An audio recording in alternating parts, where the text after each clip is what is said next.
What's a Scooby-Doo? We're coming after you. We're gonna solve that mystery. I see you, Scooby-Doo. The trolley's back to you. What's a Scooby-Doo? What's a Scooby-Doo? We're gonna follow you. You're gonna solve that mystery. We see you, Scooby-Doo. We're coming after you. What's a Scooby-Doo? Don't look back. You may find another clue. Scooby's next. We'll be waiting for you.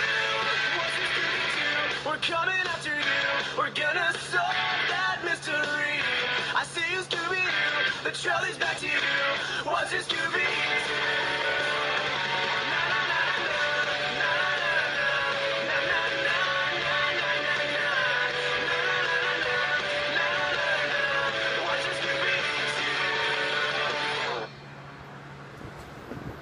Hey ladies and gentlemen, Richard Kenobi here, and I am back for, well, since Halloween is almost upon us, I thought I would kick off my new reviews for you guys. So, we have Be Cool Scooby-Doo, episode 13, and this episode was a very, very good episode. Now, for those of you who have not seen the show, I highly recommend you go check it out.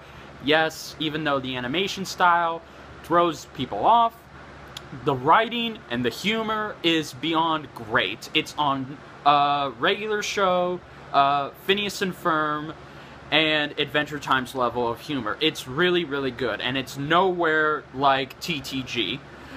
So yeah, I am reviewing episode 13, even though it would make sense for me to start from episodes 1 to 12, but considering that I've already seen them, it wouldn't really be a review because I already know them. But this one, I will. So yes, I will be reviewing this every once a week when it comes out. So yeah, let's go ahead and get started. So this episode is a reimagining of the 1969 Where Are You, Scooby-Doo episode, No Fright is a Delight. And the same premise is in this one, where Scooby saves the life of William Lutz, and he inherits his fortune in this spooky mansion, along with William's nieces and his cousins, but they all slowly disappear. So now we just get to see Scooby go up there. So, of course, you know, when we start this off, you know, Shaggy is a little disappointed that Scooby only saved him, but not, you know, Shaggy, you know, because every time Shaggy's been kidnapped, Scooby has just ran off, you know. So, of course, the gang's talking about it. And then when they go up there, we're introduced to the butler, Casper Goodwood, or, yeah, Casper Goodwood, and that's, crazy. He's pretty much a reimagining of his, of the butler, the same guy who, has to leave them alone in the mansion, but turns out to be the monster, one of them.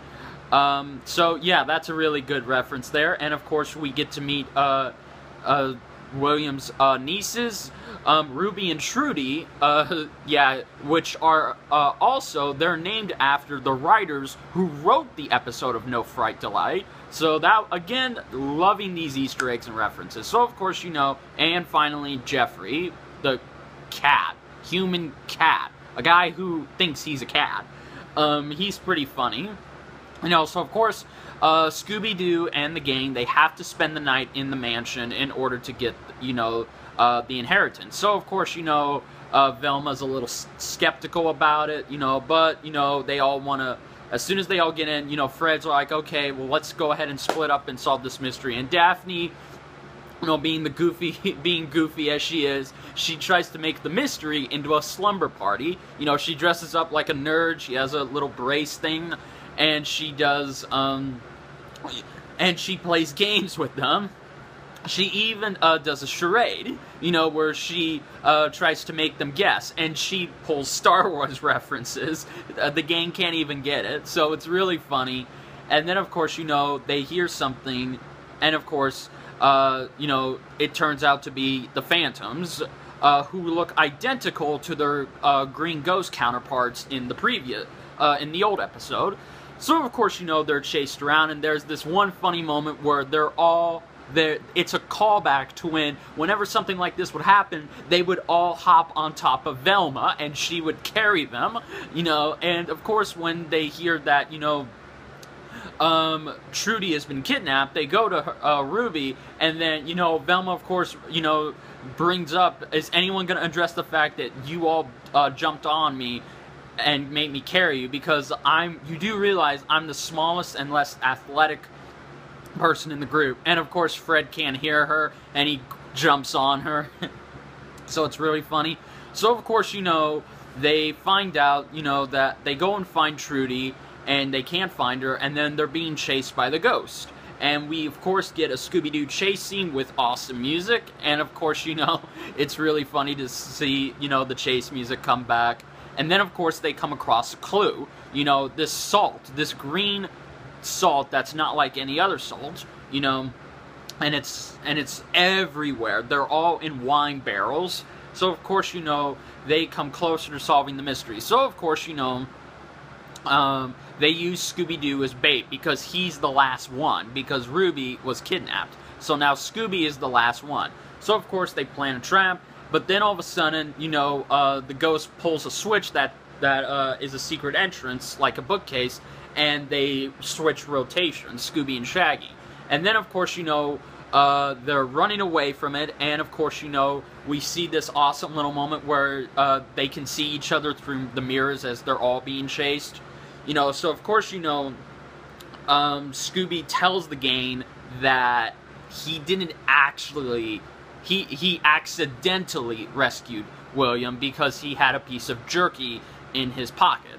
You know, so of course, you know, after that, you know, they all chase, they're chased out onto the balcony, and just when it looks like Shaggy's about to fall, you know, Scooby rescues him by ironically grabbing the jerky in his pocket. And then, of course, he saves him. And then, of course, the ghosts go out the window, and, of course, you know, they're captured. So it turns out to be Ruby and Trudy, you know, because they knew every part of the old mansion. They knew all of the secret locations, and they wanted the inheritance for themselves. So, when it looks like everything's fine, you know, Casper comes back, and then he disappears, and then the lightning strikes the salt, and then, you know, it slowly goes there, and it's gonna make the mansion explode. So then when Velma says run, everybody just stands there, and she has to go back and carry all of them on her back, you know, and she slowly gets out. But they manage to make it out, and then the mansion explodes.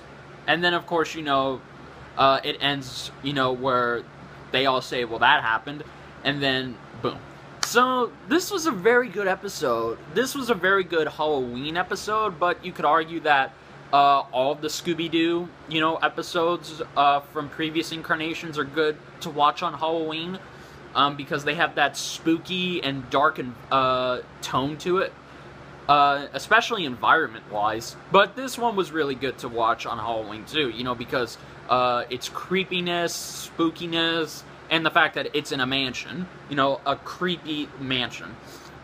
So, yeah, and it was really funny. The jokes, again, I think the jokes just keep getting better and better. The humor, they don't use childish humor. They use mature adult humor. Not adult humor, but just the right amount. They don't throw any innuendos, they just use the right balance of humor, and it never seems like it's childish, or it never seems like the humor is just waving or dangling keys in your face like TTG is. You know, Daphne, again, is really funny. I like the callbacks to the old series. You know, just everything about this episode was really good. I enjoyed it, you know, and I laughed, of course, and really good stuff. And I liked, you know, how this episode ended, you know, where they didn't, because in the original episode, it turns out Scooby's inheritance was money, millions of dollars, but it was in Confederate money. But this time, the house exploded, so that was really good. I liked that. So yeah, guys, overall, I would probably give this episode a 7.9 out of 10. Close to an 8. Really good stuff here. Like I said, if you want to check out this series for yourself, if you can deal with the animation, then this episode's really good. You know, this whole series is really good, and it's a worthy follow-up to Mystery Incorporated. So, yeah, guys, if you enjoyed this review, then please like, comment, and subscribe. And until then, guys, I'll see you next time.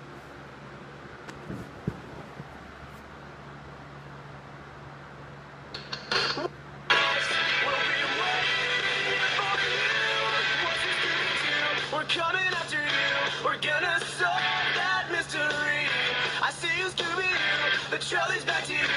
What's your Scooby-Doo?